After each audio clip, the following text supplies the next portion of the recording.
Good afternoon, this is Dr. Do again. This video is an alphabetic list of problems on the C list. Today I'm going to talk about chronic kidney disease. Chronic kidney disease. I have talked about the kidney disease previously if you follow up my videos. In that video I mentioned about the fundamental kidney, the anatomic structure, and also the function units, glomerulus, and acute and chronic. It's just very comprehensive, very general. Today I'm just going to focus on the chronic kidney disease, what kind of causes, what kind of the complications and consequences for the chronic kidney disease. So before I talk about the details, let me just briefly bring the situation that you need a warrant emergency visit. Is there any situation like that? Of course. The chronic kidney disease could be very tough to manage, very difficult, especially toward the end stage. So because the kidney, as I mentioned before, involved in the electrolyte balance, so the chronic kidney disease can cause those electrolyte imbalance. The consequences could be very seriously, particularly the potassium. If the potassium is high in the body, it will cause the cardiac arrhythmia, even the sudden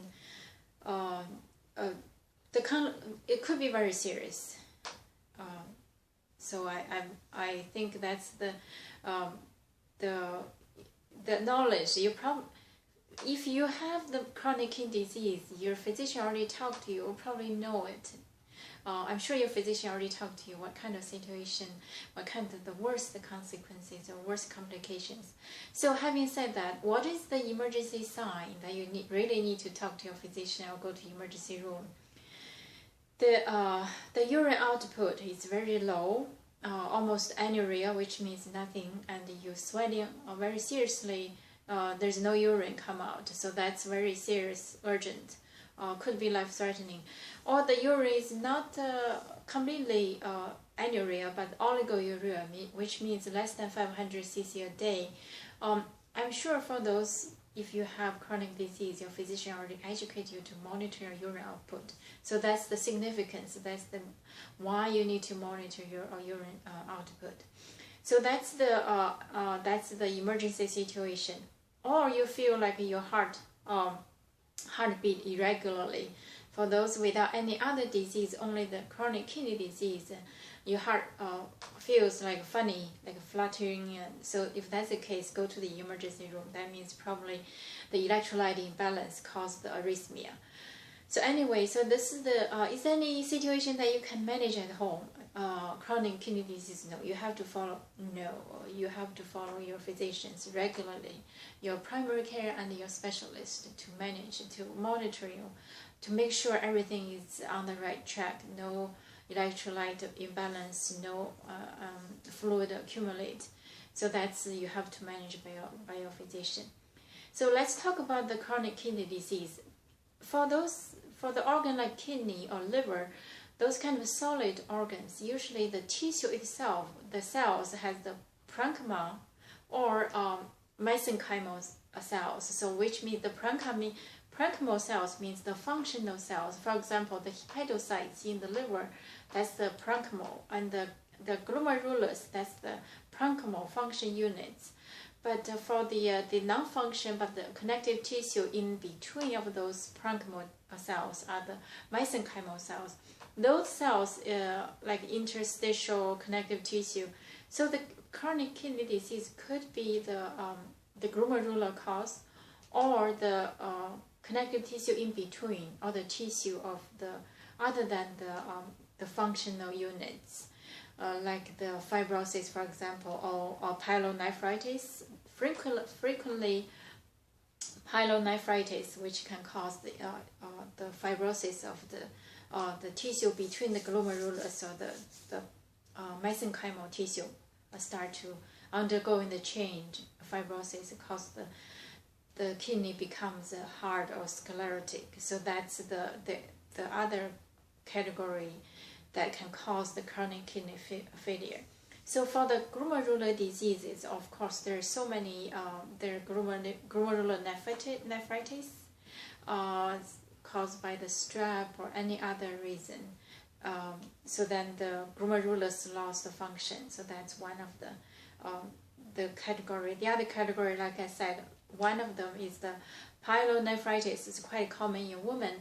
So basically, these are the two categories that can cause chronic kidney disease.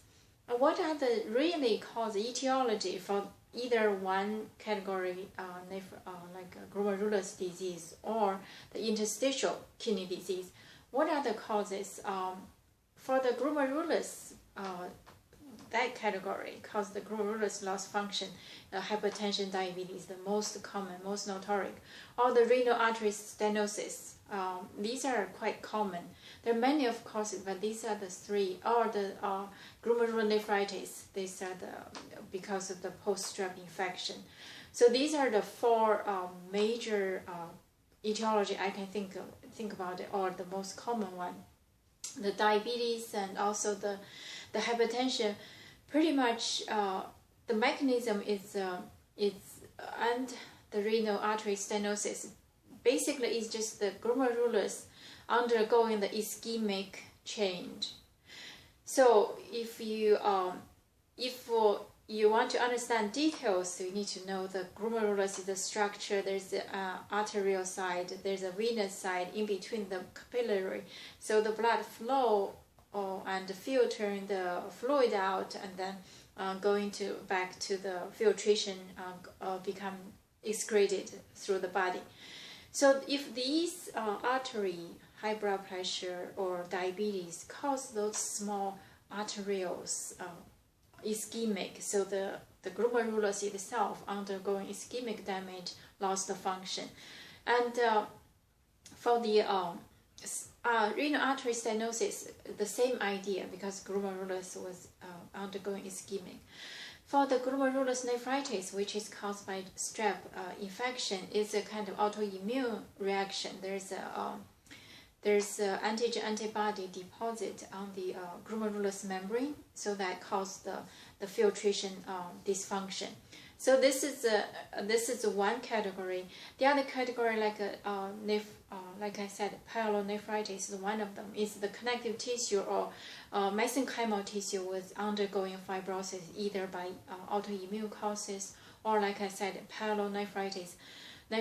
In women, it's quite common because the retrograde infection causes pyelonephritis. If it's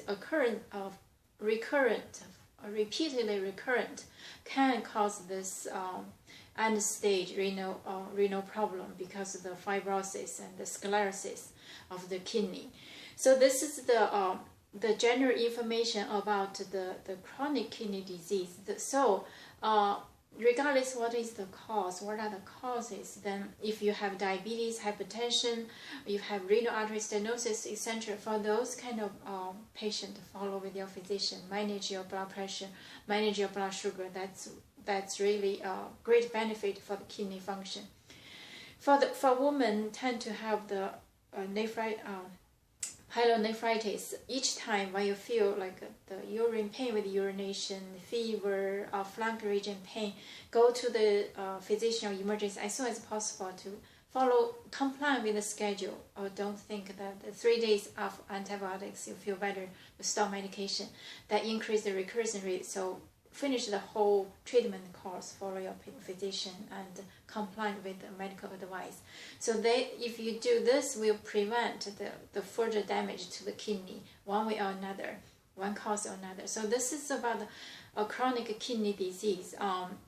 So take-home message is manage your other conditions, comorbidities, or if the systemic disease, or follow your physician, comply with the medical advice, finish the antibiotics course. And there's some other causes for the interstitial kidney disease. Those are part of genetics or part of other systemic disease, such as lupus. For those, again, the same idea, follow your physician, treat the other causative disease, and then limit the damage to the kidney. So this is a very brief, just mention touch the surface, not very deep about the kidney disease. So take-home message is treat the systemic disease which can cause end-stage kidney disease, and follow your physician to treat thoroughly for the infections or any other causes, any other problems. So this is about the chronic kidney disease, very superficial touch basics. So hope it helps you, and thank you for watching. I will see you next time.